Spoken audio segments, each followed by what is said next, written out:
I don't have a song prepared. I'm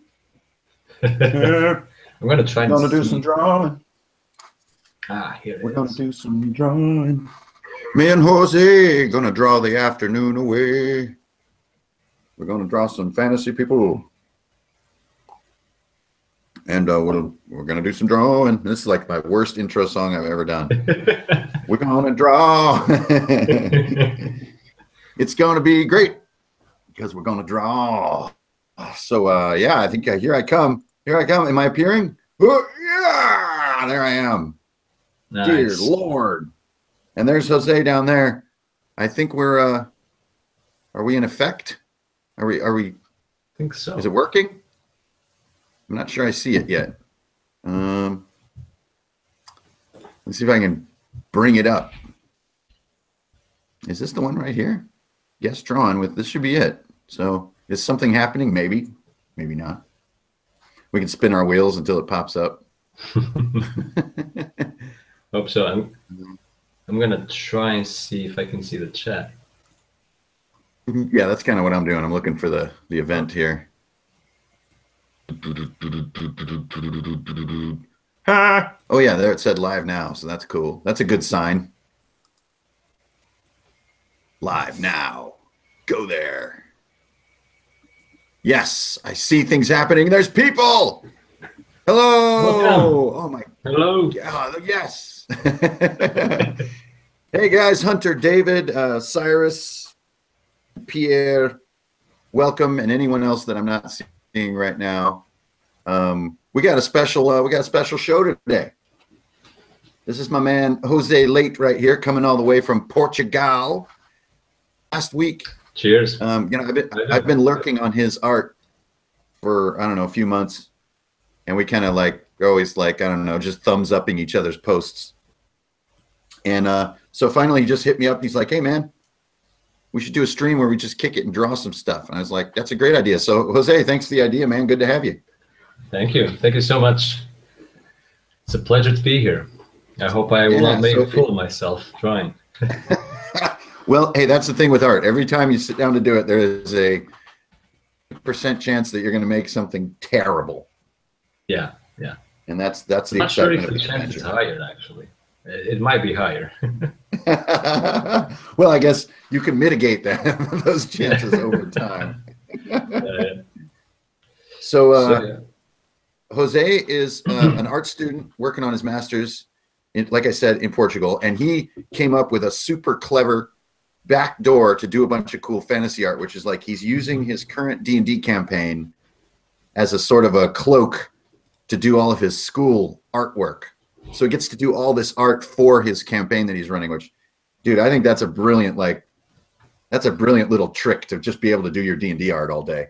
Thank you. Thank you. You know, it's one of those things that,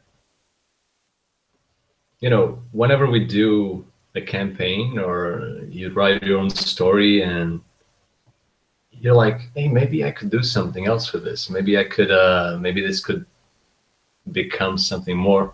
And that actually was more than an excuse to just, you know, yeah, I want to make this into something that is more than just D&D. Although, I mean, D&D is such a fantastic thing, and we all know and love it. But I want to merge it with what I wanted to do eventually. That was become a professional illustrator and a professional concept artist. So, yeah, that's basically my adventure now. That's all. I mean, this is very similar to kind of what I've been doing for the last, I don't know, 20 years is like kind of doing art jobs and artwork and so on and so forth, but always looking for some excuse to ramrod my tabletop game into my career. Yeah. Until finally I just snapped and just quit and went and started Runehammering. So anyway, I think Jose is just going to get into some of his stuff that he does. So I hope you guys gave a look to his little sample online of where he's kind of taken this very human kind of cool style that he's doing, very like organic kind of touchable feel. So he's going to be working on some of that stuff today. And I'm going to be working on the next character for Jacob Oborny, who is commissioning me for another party. So this has become sort of a trend now, which is I'm getting commissions to do like a group of 5 characters and stuff, which is out of work, but it's really, really fun. So I'll just kind of kick it off here. Let me show you guys what I'm going to be working on here. Yeah, okay. I'm going to do the same. Okay, cool. And then I'll come and switch our I'll switch our little window thingies. So let me get rid of that. Okay, so from their D&D table, Jacob sent me this art that they have in their sort of D&D sketchbook. And it's awesome. It's great. It's like a colored pencil, maybe crayon and pen. And it's this guy, Turmeric, I think his name is, Unglesby. And he's a cleric of Incabulos, which is like a really dark god. And then they have this kind of general sense for the garments and stuff. So I have the reference art there. And so I can stay faithful to the concept. One big part of doing characters for people like in commissions is like you don't want to be inventing things that they aren't into. True. So I'm just going to start doing my thing here with my laggy giant brush. There we go, and just get my blob down so I can paint on my blob. Oh man, I was remembering I just remember the trailer for Deadpool.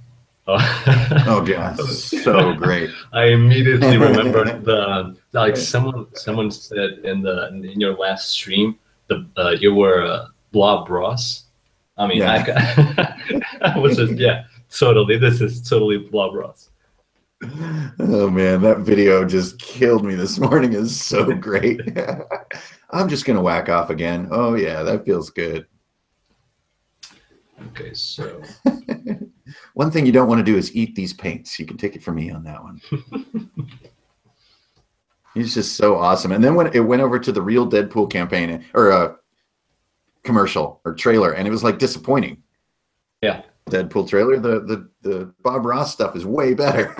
Like, normal trailer's boring. So I don't really know what I'm doing here. As you guys know, I usually start with a sort of a slot blob, and it gives me both a background for my piece, as well as giving me some color cues to start building the character, so that he kind of, I guess. A more advanced artist would probably use like lighting to do some of this stuff, but I find that if I just grab colors from nearby places, it kind of looks like they fit into the light of the place. Since I don't know anything about lighting. Yeah, you and me both. Yeah. I mean, it's just not an area I ever experimented with. You know, I always just kind of did my own thing. I never really got that interested in lighting. I gotta say that I normally tend to think a lot about how things would be realistically if I mean, for example, if an orc would be real, how would it, actually be in terms of small details like the texture of his skin or possible scars, how would things like that happen? But making that into a believable image, it doesn't even have to be realistic, but it has to be believable. That's really hard. I think that's one of the biggest challenges ever. Yeah, like with what I have trouble with like believability in orcs in particular is like the idea that their tusks are supposed to come out of their bottom lip. Yeah. And I can never get it to feel right. I don't know how Blizzard does it because they always make it look so natural. But whenever I do it, it just looks like their teeth don't even fit inside their head and stuff. Like it's yeah, you know what I mean? And you're just like, how is it supposed to work? Like people don't have tusks. This is silly. Yeah, I totally understand. Like the jaw would have to work kind of differently. Yeah, it'd have to be like sort of swing arm craziness or something. Okay. So. Oh, that's right. Okay, he's got the right. So, hey, everybody watching. First of all, thanks for tuning in. This is me and Jose Leite from Portugal. We're just drawing together, and I'm not sure if I should like keep one of us sort of buttoned, or just let our talking switch us back and forth. I'll try that for a minute, and then you guys can sound off what you prefer. So I just set it to switch now. So whoever's making noise will get the bigger window. Okay. Starting this sort of dark, and he's kind of like a gaunt character. Like he's pale, and evil is taking its toll on him a little bit. So I'm just starting to get the shapes kind of in here. I don't know. Pale. How do I do pale? That's weird. Taupey colored. And I was thinking he's got like a Bruce Willis type hairline, like a really high. I'm trying to think. Running low on ideas here. So do you always do like sketching and construction lines and stuff like that, Jose, or do you? How do you start totally. a piece? Actually, that's the so whenever I start a drawing, unless I have like a very vivid idea of what I'm looking for example, right now I have no idea what I'm doing, so I'm just looking for things that might, like lines that might be interesting in terms of motion, and then I go in and try to like think a little more about where's the structure on this, how can this be anatomically correct or feasible, but it really depends. For example, if I'm thinking of doing a character in a very dynamic pose, I need to kind of study how the perspective is going to work, because I mean I can get really into the drawing and then do the flip, the horizontal flip, and then I'm going to be like, shit, this is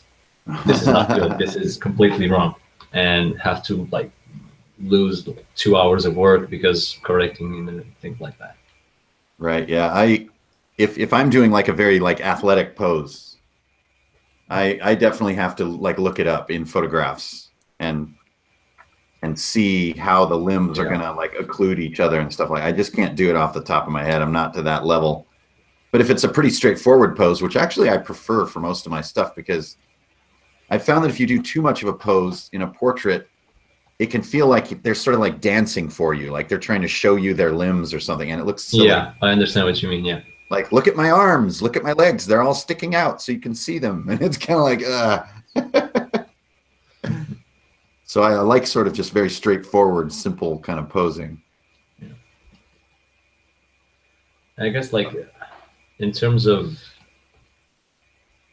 creating a visual, something visual, from the ground up, it's always important to think about some sort of a narrative, even if it's just kind of a general knight or a warrior or whatever. It has to have some kind of a flavor, even if the character is doing absolutely nothing, just standing.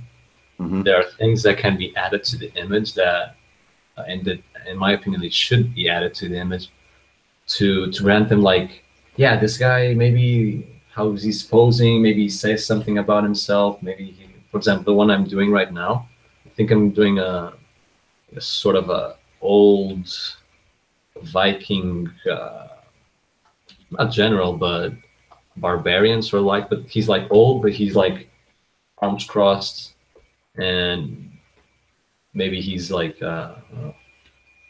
thinking, yeah, I'm good, you're not a challenge, something like that. But I think this is really important, just to, while I'm doing the image, think about these things and tell like a little story to myself, and trying to convince him myself.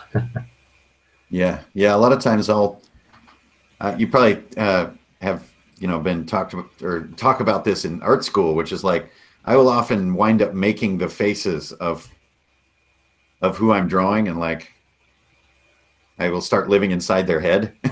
Yeah.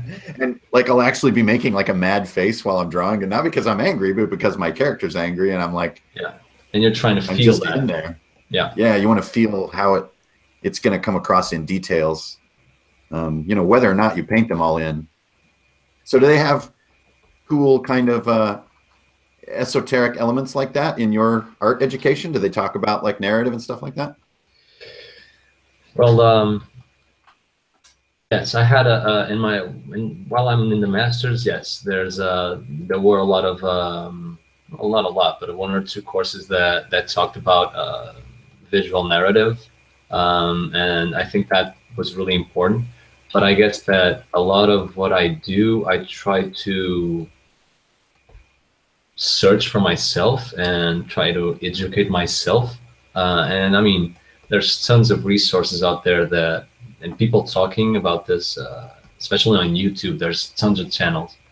And but I think one of the biggest things, the biggest contributions I had from art school was, without a doubt, figure drawing, anatomy, and like drawing in general. I think that's one of the biggest things I took off of it.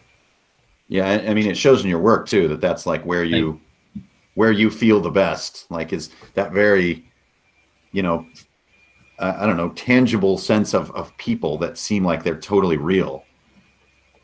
You know, and that I think that definitely shows from just lots of figure drawing and like capturing real people rather than a lot of my people kind of look, you know, or kind of like they're almost supernatural in a way. Yeah, but you know, but that's just my jam. Yeah, exactly. The thing is, like, people sometimes think, oh yeah, where can I find? I mean, whenever I'm talking to guys or girls that want to work in illustration or concept art or whatever, and they're worried about their style and where I'm gonna get my style. I mean, it's one of those things that you just need to work and to find it by yourself. And when you'll find it, you won't even know it. I mean, you'll work so much, and then all of a sudden I'm drawing this particular way, and you look back, you have a body of work that reflects that. And but I really like the style that you do. I mean, it really, you say it's kind of simple, and that you try not to think a lot about the complexity or complex things, but really there's a lot of there's amount of synthesis that you have that's really complicated to do. So that's one of the things that I most enjoy about your work, for sure. And then of course you do badass characters, so I'm pretty sure everyone here agrees. I'm not, oh shit, I should be looking at the chat. Okay. I'm too busy drawing. Too busy drawing. Well, I'm sure they're saying all kinds of cool things. My name is not Josh, but oh, Josh no, Lee. You were saying hi to Josh Bigham. Okay, my bad. I'll just keep drawing. Yeah, and to everyone in the chat, you know, feel free to be vivacious, but I just got my whole screen so that I can really work here, and I'm actually liking where this piece is going a lot. So if I'm not hearing you, it's not because I don't love you. But technically, I'm like on the clock right now. You know, like I'm at work right now. Got working hours. Funny. There's no going home when you work for yourself. Yeah, basically. That is true. You never clock out. So I'm trying to do this kind of this, you know, particular kind of clerical garment that this character has.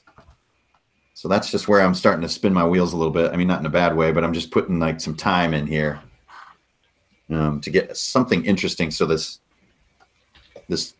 sort of raiment or vestments will fold in a fun way. And weirdly enough, I'm doing this piece with no sketch lines at all. I'm just going right to paint. So I'm not sure what got into me there, but whatever. A lot of times, like on the lizard guys that I did for Cryfoth last week, I had sketches for those, and actually it was really nice having a sketch to work from. Yeah. I almost never have a sketch. I just get too excited, and then I'm like, painting blobs, and it's happening. I have to say my favorite one was the Quickfoot. I love that guy. Oh, that's cool. Thanks, man. That was really fun. I love doing the side view of like a dragon head. Yeah. It's just such a, the perspective's really easy. You can really make it badass.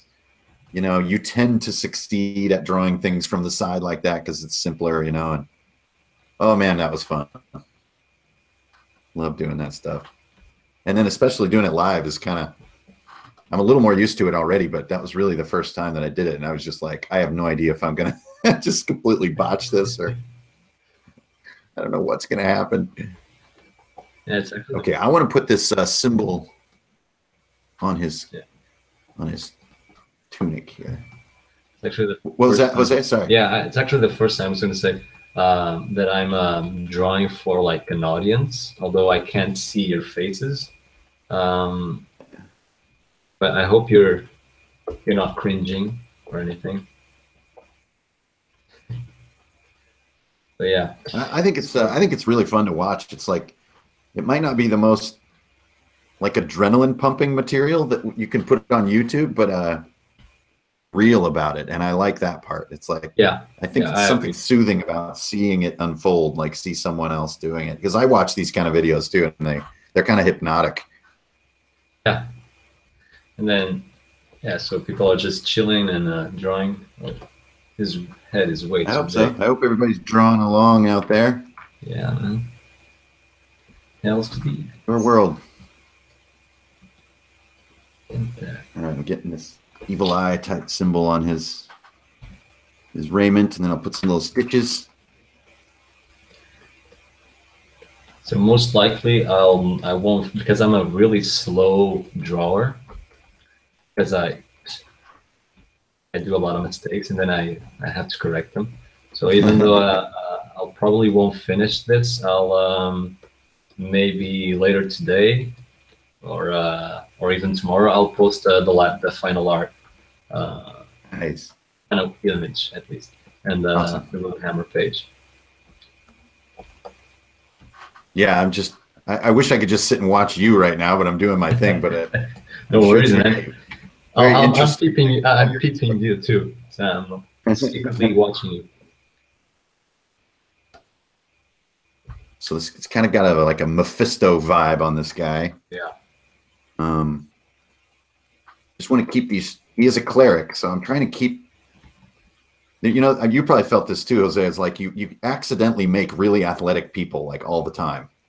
Yeah, yeah, that happens. It just happens. Yeah, and it's just like, whoa, it's another like, you know, guy with big shoulders. Whoops. Yeah, that's really easy because I think, I mean, it fall into stereotypes of human body, but it's really something that should be thought about and addressed, because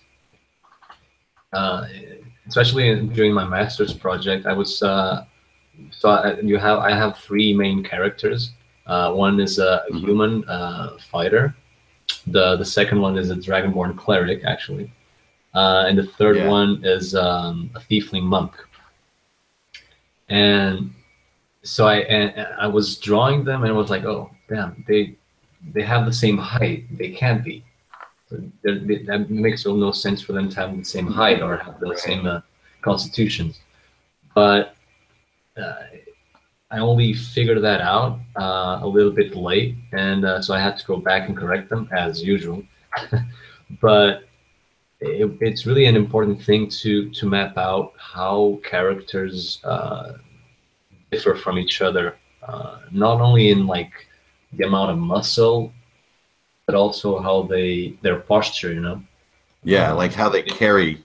Yeah, they carry that mass. They don't all just arch their backs and look to one side, you know. yeah, for sure. It's like something that I do a lot, you know. I fall on that old gag quite a bit.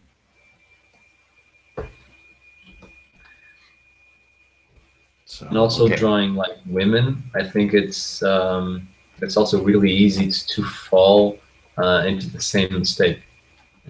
You know, Oh, yeah, even more so. I mean, I think just that Dragon Slayer that I posted for the card game project that I'm doing as a commission. She was one of the first ones that I did where I felt I succeeded at doing a non-stereotypy female that wasn't like mannish or ugly. Mm-hmm. Like it's really challenging. I mean, because you don't want to play into, you know, like common beauty stereotypes, but you also don't just want some big old troll cow creature.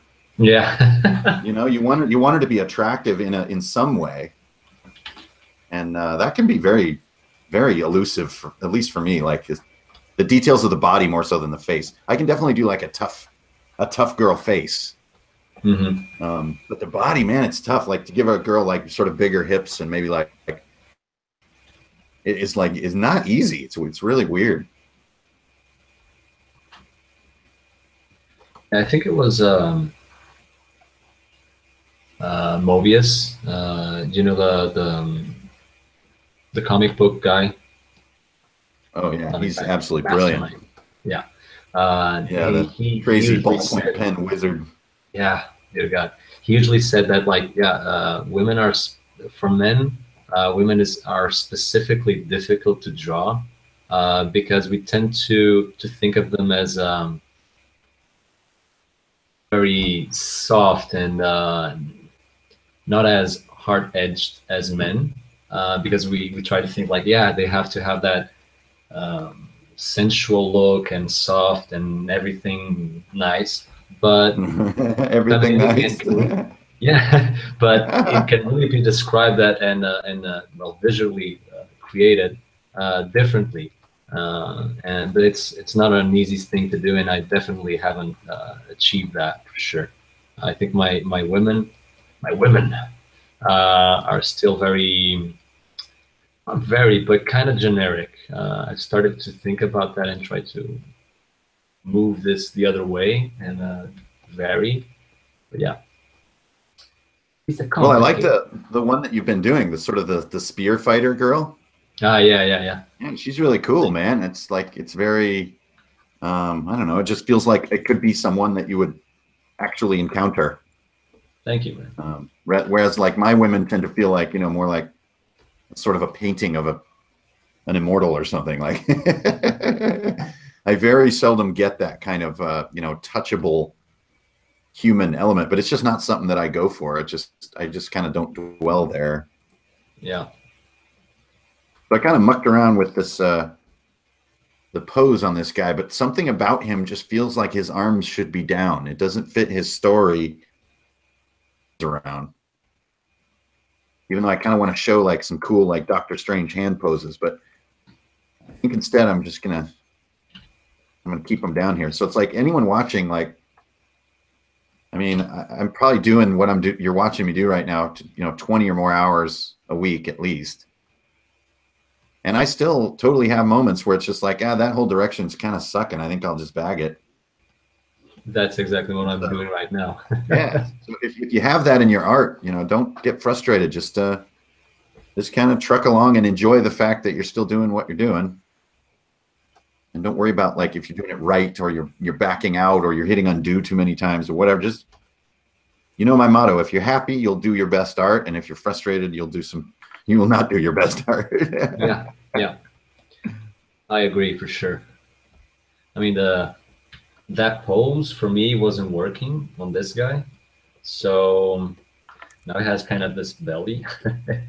So I'm gonna. So this is why it takes so long, because I don't plan ahead. I should have planned. I should have thought about a cool design so it would be more entertaining for everyone watching.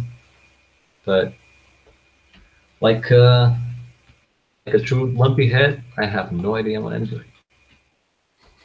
A true lumpy head. One of them wild-eyed three-thumbers. Yeah. Yep. True that. Okay, so. Oh, there we go. There's my hand pose. Man, that was just eluding me. Still don't know if it's the right. Do you have a giant head and tiny hands? What's going on here? I wanted him to have like sort of baggy gloves. I don't know why. There we go. That's better. Yeah, conversely, with the tough girl problem, you can also get the skinny man problem. Yeah. Is that you'll very seldom do like a guy with really skinny, kind of, lanky proportions, because it isn't what you think of it as ideal. And it's just interesting that like the ideals that we have in our heads of people find themselves into our artwork. Yeah, I mean, I had a teacher that always told me, like, it's pretty normal that whenever you do art, and especially when you draw figures, you try to mimic your own body, because that's the thing that you have always to reference what you're doing. Yep. And yeah, so that really happens. I mean, there are a lot of ways to overcome that, especially drawing live, doing live figures right now. That's what I want to say. But it's easy to again fall into that mistake. I mean, it's not a mistake, but it can be a repetition of what you're doing. Yeah, it can just limit you a little bit. Yeah. Like, oh man, I did another, muscle-bound barbarian guy, and he's supposed to be like a librarian. I feel weird right now. I was imagining Conan as a librarian. That would be weird for sure. Okay, so I'm going somewhere now. And a bit of a detour there. Yeah, I think I found my place too. Nice. So I hope you're all still sticking with us out there in TV land, everybody. Thanks for tuning in. I'm totally neglecting the chat, so I'm sorry about that, but there you go. There it is. I'm Pippin. Okay. How do you pronounce these names, guys? So, EMMojo75. No, I don't have a YouTube channel. I do have an ArtStation account, my Facebook, and Instagram. So you can follow me over there if you want to see more. That would be awesome. Yay. All right, so this needs to come off his legs a little bit here. Or maybe he has no legs. Just kidding. Hey, man, I'm done with your character portrait, but I decided he doesn't have legs. Just kind of, I just went with it. Yeah. You're going to have a minor dex penalty, but other than that, just think of it as a challenge in life. It'll be fine. My legs.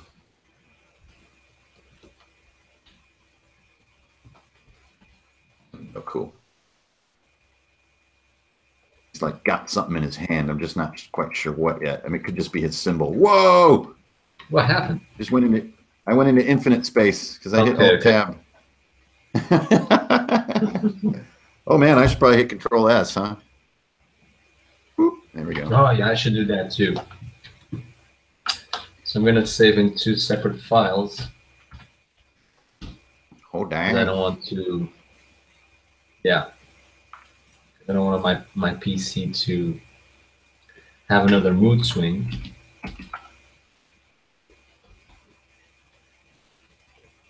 I'm going to do like a sort of a brocade in this outfit of his. So kind of like almost like a Chinese garment. Yeah. It's got that's this kind of I really like his... I have no description for what it is, but the things that go up from his eyes.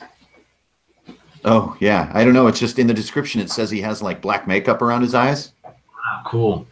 So I just did that. I don't know. It's just 2 pen strokes, basically. I have no idea what I'm... Yeah, but it looks good. I mean, it really gives you like a menacing look. I like it.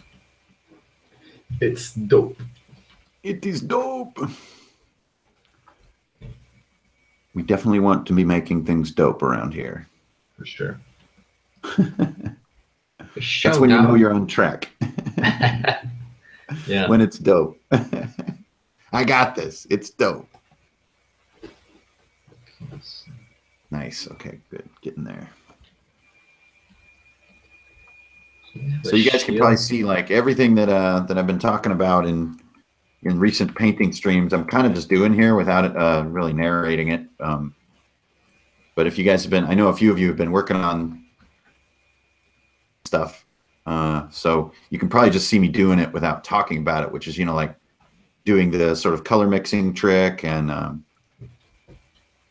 you know, how I'm sort of grabbing and moving through all my colors and where they're coming from, and then how to use those soft touches and all that kind of junk from the blob videos.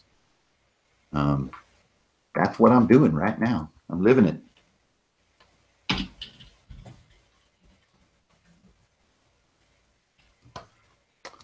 Okay, I'm gonna jump over. I'll man the chat for a minute here, and we'll put it on your drawing. Cool. There we go. Oh, sweet. Nice. Thanks, man. Yeah, see, it's something that I like just about, like, in his face. That's a specific person. Yeah. That's really cool. It's like that is a specific dude, and it's not your other dudes, and like it's really good. It's just that life drawing really coming through, I think. Thanks, man. Thanks.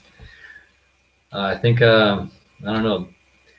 I still think there's something off, but I think I'll find it in a while. Yeah, you're trucking.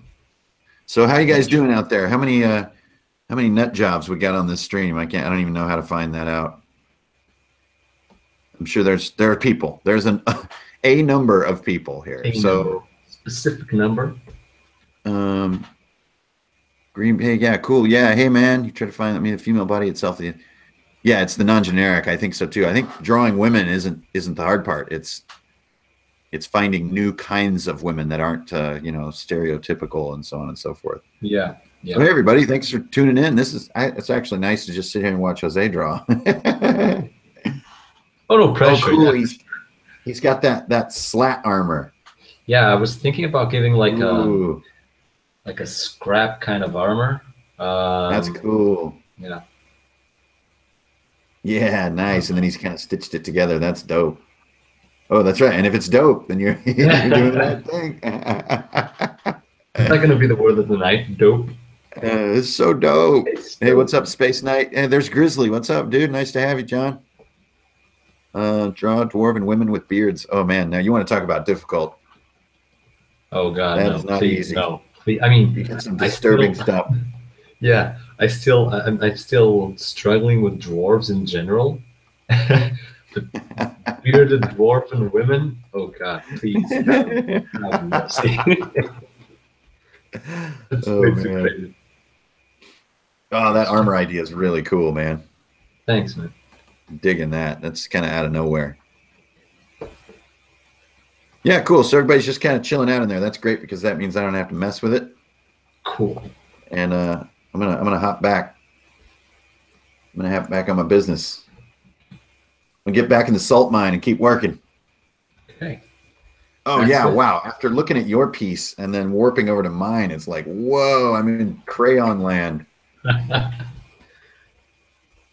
But I mean, I can't work like that, you know. The way you just bash into color directly, to me that's like super hard. I can try and do blob rust style with, but that's gonna be a step on. Oh, that's awesome. Blob rust style. Yep. Hey, what's that style you're kicking? Blob rust, baby. So here's one of those moments where I really want to keep this guy kind of light and not big and tough. And so I can't get big like athlete legs. I got to try to control this. I'm just going to make some sticks and then I'll carve my way down. Sounds good.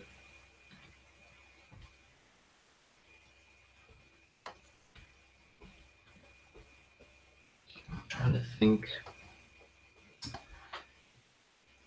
I think there's something wrong with his neck, but I'm not sure. So one trick I usually do, so I get another layer.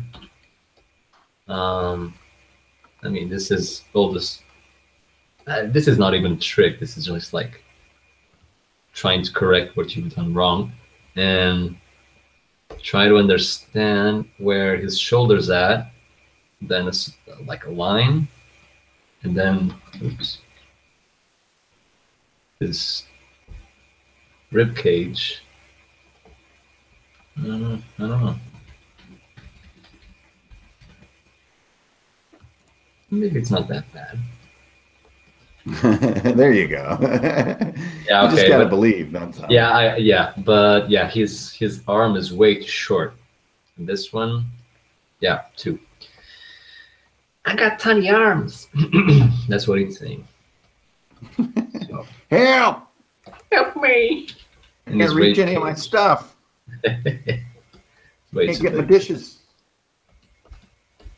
But I can use this too. Yeah, good way to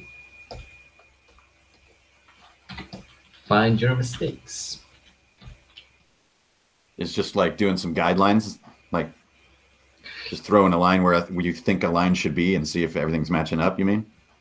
Yeah, basically. And then, but it's also trying to understand the 3D of it, you know, just because like in my drawing, he has like this, I guess, pelt or wolf belt or something like that over his shoulders. I still need to think about where his shoulder is.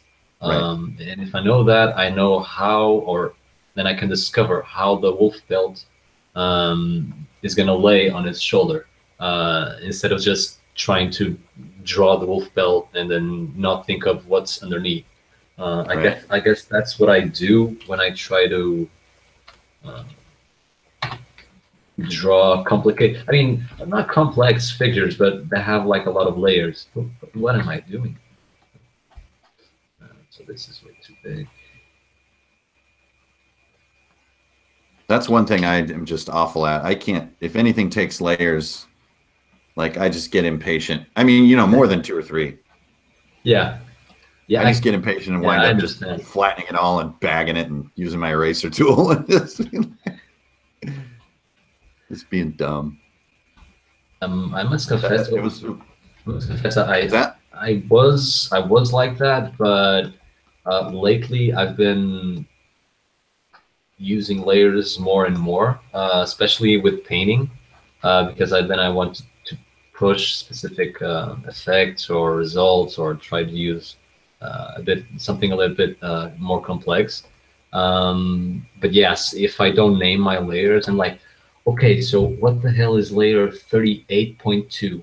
I don't remember. And then it's just crazy. Yeah, okay. This looks better. Let's see what's going on in the chat. There we go. Okay, I got my magic power. That's gonna give me some context. Yeah, this guy's definitely no nonsense. He takes his character concept very seriously.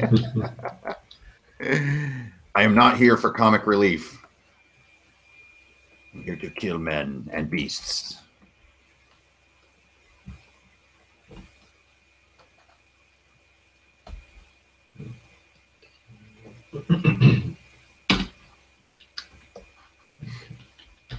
One of the funnest projects that I did as a concept artist, not the funnest probably, was Shinobi. Oh yeah. And that all started, I just was reminded of it because I'm doing my little funny little shoes right now.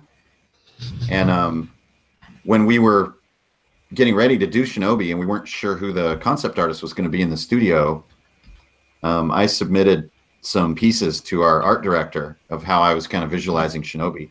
Mm-hmm. And one of the things that kind of got noticed that I did was like, my art director sort of liked my silhouettes, and then he also like really liked the little shoes that I put on him.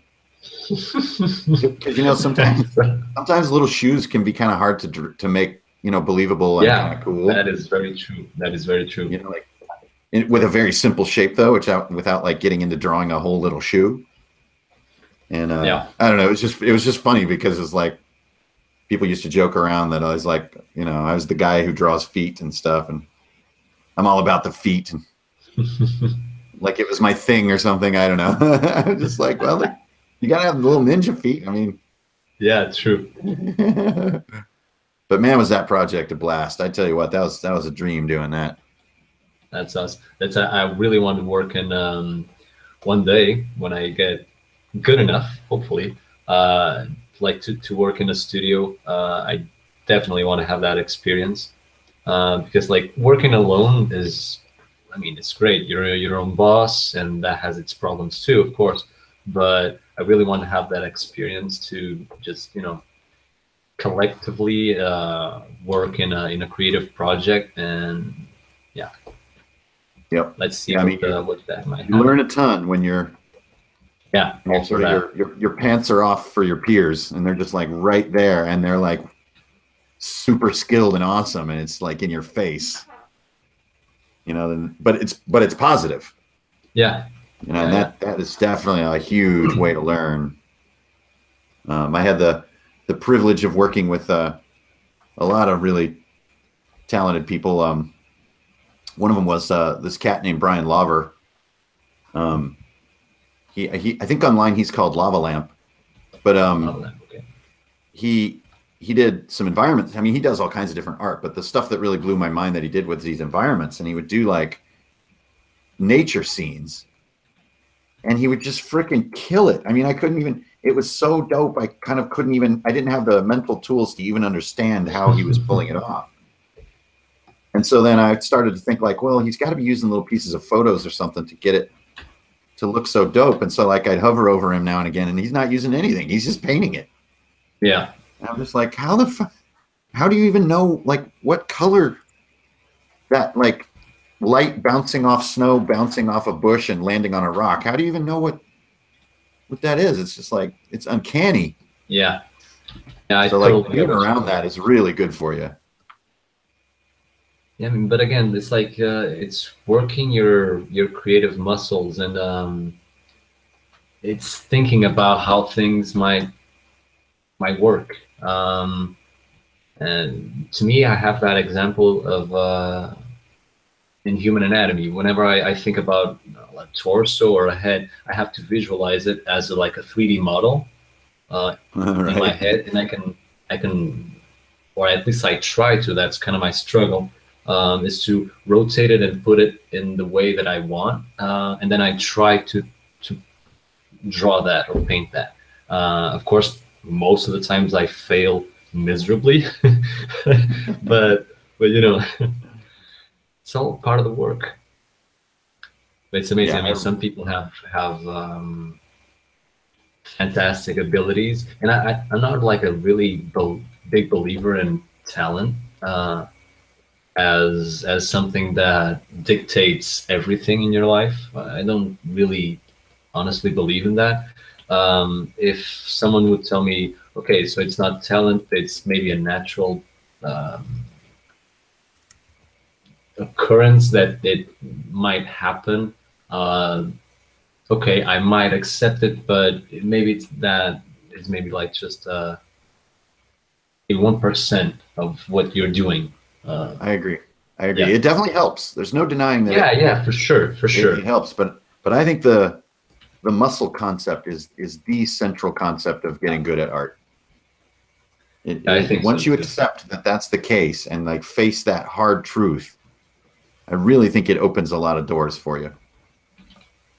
Yeah, I totally believe in that too. It's but it's not an easy thing to accept for a lot of people. No, it is a lot not of at people just all. think that, oh no, just I can't do it because I'm not that talented.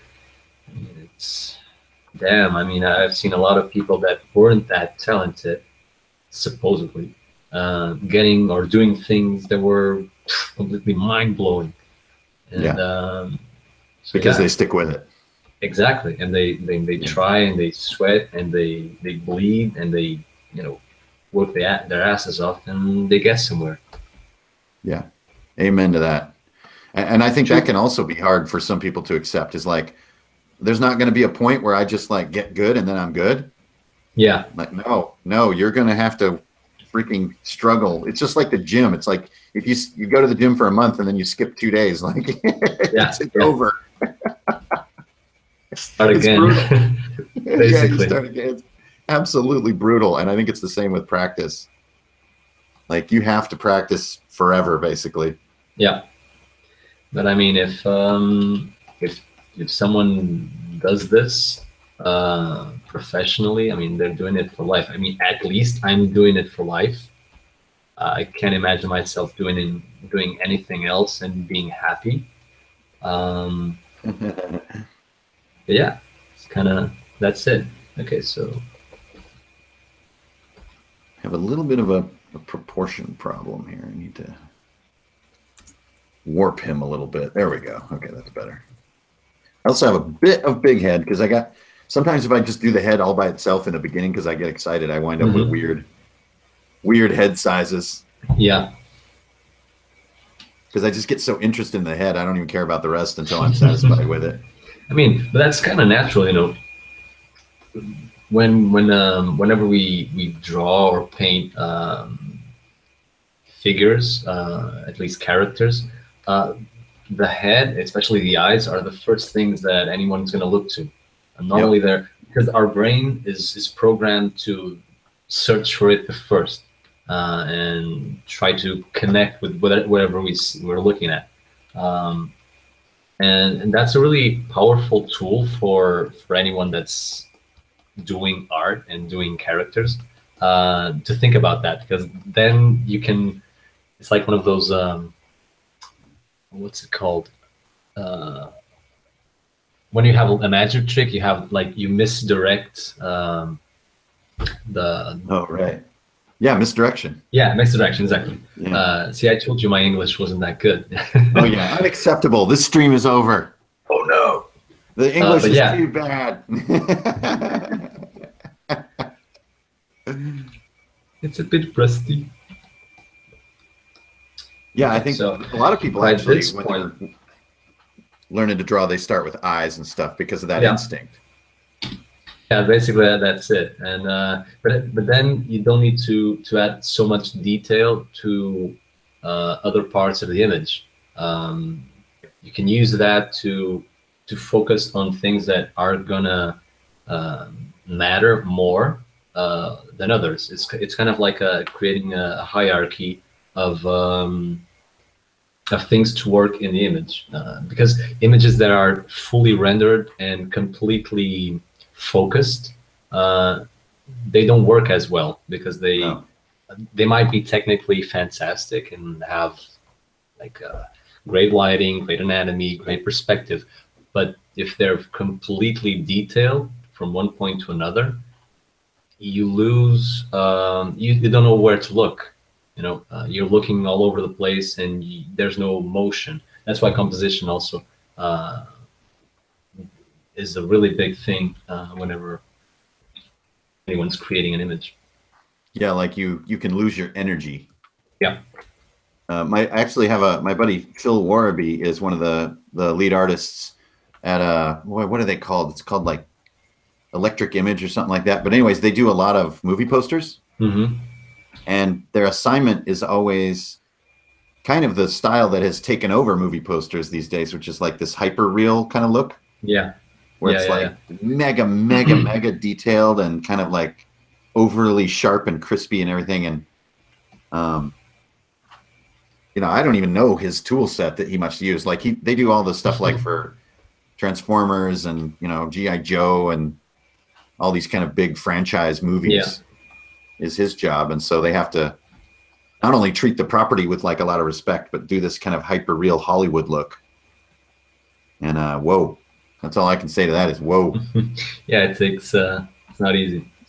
It's intense. Sure. Okay, so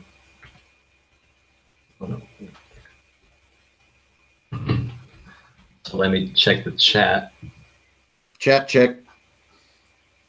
Let's get a rock steady chat check going. How we looking?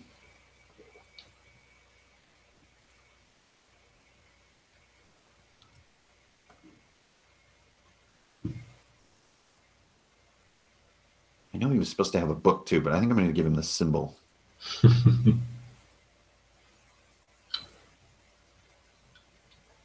Yeah, people just chilling out.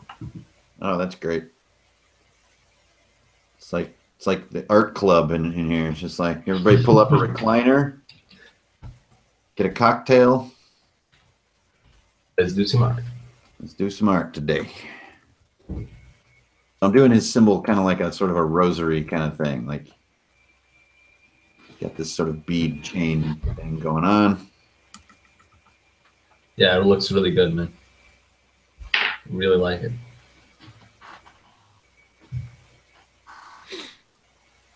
Yeah, I think it at least definitely captures the sort of the, yeah, for sure, what I perceive to be the character concept, which is what I'm always trying to go for in these, more so than make an amazing piece of art. I'm always trying to see through the description I get in the email and kind of see like, okay, what is it that you're really, what would this guy be saying at the table, you know, like, yeah, the darkness will engulf us all kind of thing. Your illusions of morality will be your undoing.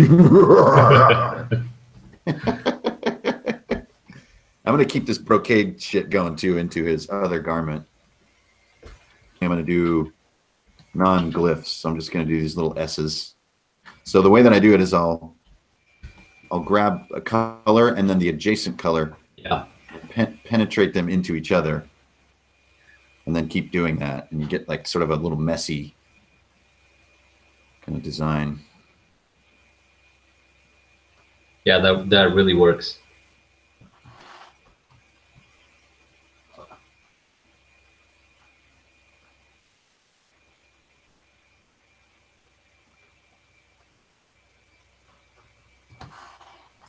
So up close, it kind of just becomes a little bit of slop. But then when you kind of go back out from it, yeah, I mean, kind of feel like exactly. You have like it's sort of one of those effects that only really, well, for lack of better words, take effect when you zoom out, because then it kind of looks like something ultra detailed, and you really didn't do a lot or didn't spend a lot of time doing these.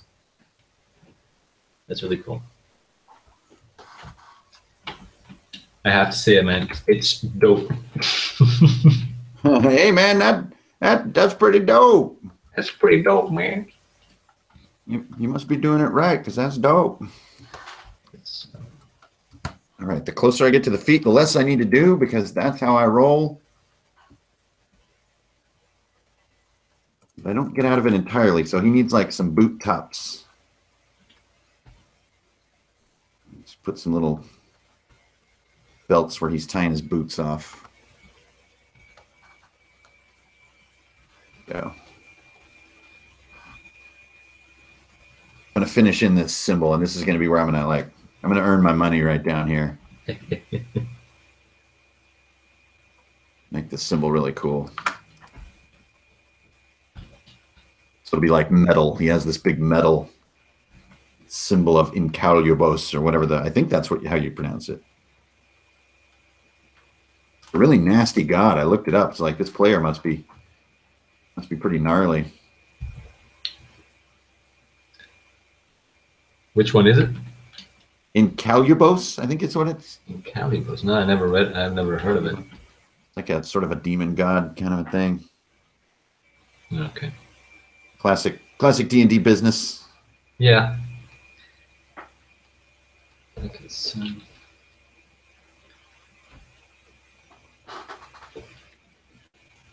all right, where are we at on? Hey, okay, we're coming up on an hour. That's pretty good. Because I'm about 2/3 done. So Jacob will be saving a few bucks on this one. I always cringe a little bit when I have to tell people, like, I'm going to charge you and everything. Because I really just want to but I mean, do the you got to stuff. eat now. Yeah, I know, and it's okay. Everyone's always really cool with it. Yeah, Just I came up doing this just for my group or for whatever because it's so damn fun. So I'm still yeah, getting used to it a little bit. I totally get it. I mean, there's a lot of people that unfortunately don't really understand the value of creativity, or I mean, it doesn't even have to be related to illustration or things like that. I mean, I know a lot of designer friends and web designers and graphic designers, etc., that just sometimes they receive proposals from clients. They're like, "What do you mean you pay me in beer?" I mean, I like beer, but there's some pretty horrific stuff going on, Oh man. and it's Well, not. it's also, I mean, it's also just like, people don't have a lot of ducats laying around to just spend on doing cool RPG art. You know what I mean? It's like Yeah, you could totally get an entire book for what it costs to get one custom made piece of art. yeah, It's sometimes it's hard to be like, yeah, dude, this is going to be, $80 or whatever. And it's all fair. It just can feel like, dang, I wish I could cut you more of a break, but that's like the reality of it. I don't know. I'm just getting used to it. I think everybody's really quite groovy with it. And I really appreciate all my patrons. You guys are awesome. And my commissioners and everything. You guys are great. It always feels like, is this really happening? Is this really my life? This is pretty cool.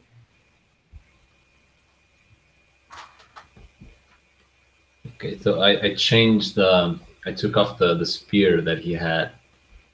Just felt wasn't working.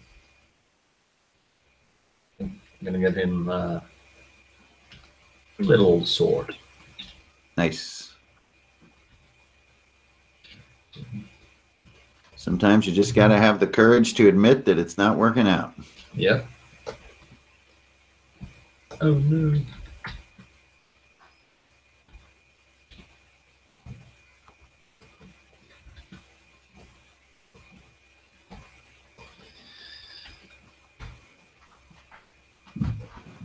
Yeah, lately I've been a little bit more, well, searching a little bit more about Iberian mythology and things that happened here before the Romans, basically. And so Portugal and the whole peninsula Iberia had a lot of Celt influence, especially in the north parts. And then, of course, in the south, we had a lot of Arabic influence. And I've lately been, trying to look into how people dress like that and how people. It's not that I'm drawing a good example of that right now, but yeah, I've been so like studying falcatas and things like that, and it's What's a pretty cool. falcata? So do you know what a kukri is? Yeah. So basically a falcata is I think it's a bigger version than that. It doesn't have that big of a curve. Oh, cool. Yeah. Yeah, I mean, tons of the stuff that I do comes from research. So yeah, like especially with writing short stories, is like I have a crazy fascination with researching history, and in particular, I like to sort of research like grim events. It's kind of my subject area. So like recently I wrote that story, A Letter to Agnes, on my Patreon page, and that is really, most of that is a true story.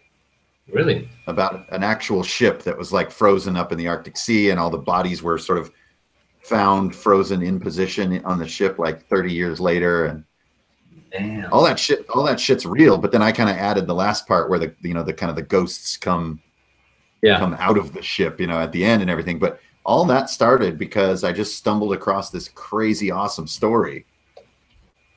And I was just like, oh my God, that's so creepy and crazy. I gotta play with that. You know, but sometimes I'll just start going down a rabbit hole like late at night. You know, like sometimes I'll set myself on a case is kind of how I think of it in my head, is like find out the real story of XYZ, like what really happened. And it can be very challenging to find like actual facts. Yeah, it's true. That is very true. So I noticed in the pencil art that they gave me, he has like long hair that comes down behind his head. So I had to get that in, and that was definitely a cool addition. Yeah, it's it like gives a little bit of emotion to it. Yeah, it greased him back a little better rather than that kind of weird Doc Strange head that he had going. And I'm closing in now. I'm feeling pretty good. I kept him skinny too. I'm happy with that. Yeah, he looks good, man. He looks really good. I really like, again, I really like the details on his robes, and just you know, you always do these how should I call them? They're not runes, but they kind of are. But they always match, you know. Yeah, but they always match where you're putting them. That's really cool. Oh, I see what you mean. Like they fit on the surface. Yeah. Yeah, I've been doing that sort of language of mine for many, many years. So again, practice. And it's like, really, if you look at almost everything I do, it's all the same set of symbols. And I never even intended to do that. I didn't set out to do that or think it was cool to make up my own alphabet or anything like that. It just accidentally happened because I like to cover things with little symbols, and then over time you just accidentally draw the same ones. So you start to yeah. I mean, repetition makes perfect, kind of. It gives you confidence, I think. You know, it's like, if you know you can do these little sets of repeating shapes that you've done it many times, and your hand will flow right through it, and it will be perceived as, you know, like you knew what you were doing. When in fact, you're just kind of, you know, walking over familiar ground. So it has that confident look. Oh, I need an absolute white on my symbol here. That's what I'm missing. There we go. One little pop. Okay, cool. Give me that pop. So, I think too that I might need so to me, this point is a basic. I'm happy with where the sketch is. So I think I'm gonna move into a new layer, like this, and I think I'm not appearing. Okay, it's on. And I think what I do, I turn the opacity down to about like 30 or 40-ish. And now I started doing the line art, like more final. Oh, nice. I see what you did with him there. That's cool. Wow, great chest gear. That's dope. Thanks, man. Oh, there it is again. Dang it. Dope is totally the word of the day. We should be drinking every time we say dope. Oh, man, don't do that. That would not result well. I mean, what time is it there? 4 p.m. Okay, so I'm coming on around at midnight. So, Nice. I mean, it's okay. I can drink. It's fine. Oh, sweet. Yeah, that looks good, man. I just realized this part here is wrong. Because this kind of a medallion should be...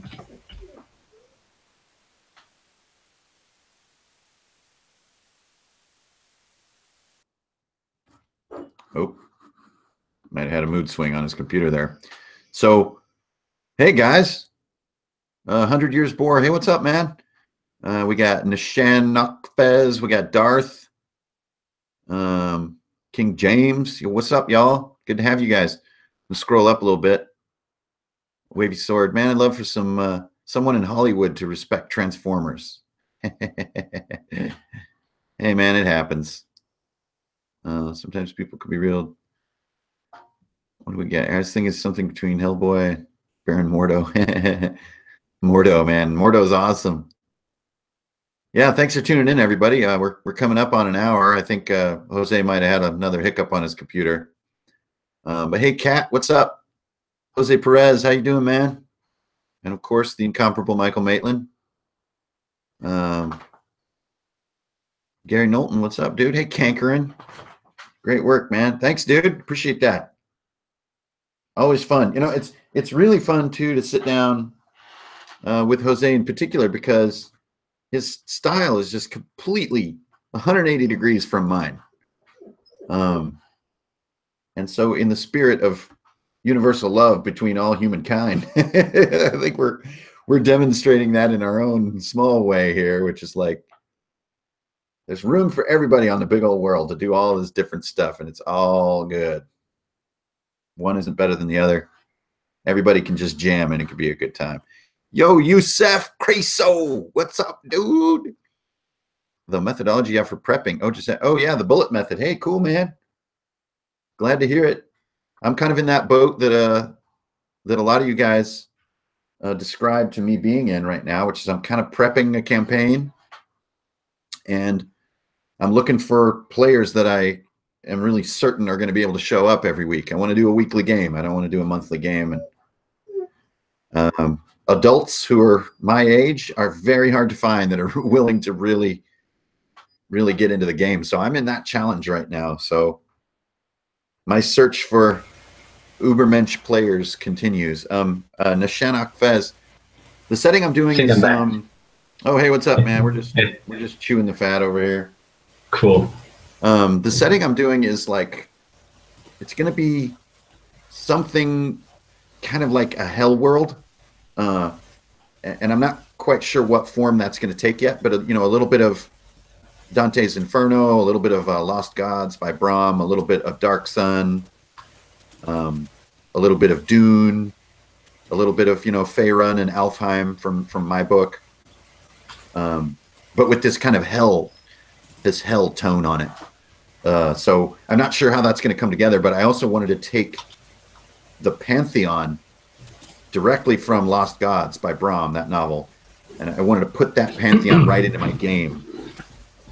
He had a really cool way of doing the gods where they're like physical creatures, and they're like right there, like they're physical beings that are just big and kind of powerful, but they're there. They're not like ethereal. And I really thought it was neat. And they're kind of like tyrants that kind of are in this world. And I kind of wanted to capture a lot of that magic. So I have no idea how I'm going to do it. I might actually do that my players are dead. And they're in this kind of hell world. And so it has its own rules around bleeding and death and healing and all this kind of crazy stuff. So I'm not sure yet. But finding those players is the hardest part. You know, players that really want to work on their characters and want to build the story and really want to show up, you know. So that's kind of what I'm in prep mode right now. I've been prepping a pirate campaign for 3 years. Oh my God. Damn. Yeah, it can be hard, can it? I mean, it's like, because you need somebody it's not too far away so they can, you know, get to your house without driving for 5 hours, and someone who kind of is into the same style you're into, someone that you don't mind being in your bathroom. You know, you don't want strangers like in your house. So, hey, it's been an hour, Jose. Are you feeling like you're at a good stopping space? Yeah, man. But I think at this point, I was really worried I lost the file over there. Oh, because your computer went weird on you. Yeah, it just went. Nope, you're not gonna draw anymore, and then he died. But no, I got the file right here, so it's gonna be fine. Cool. Well, me and Jose will both post up our finished pieces. Yeah. When we get done, we'll put them on Runehammer on Facebook, so you guys can jump over there and see how the blobs wind up. But yeah, I've got dinner to cook and dogs to walk, so I think I'm gonna get out of here. But hey, Jose, man, great idea to hang out and do art, dude. This is awesome.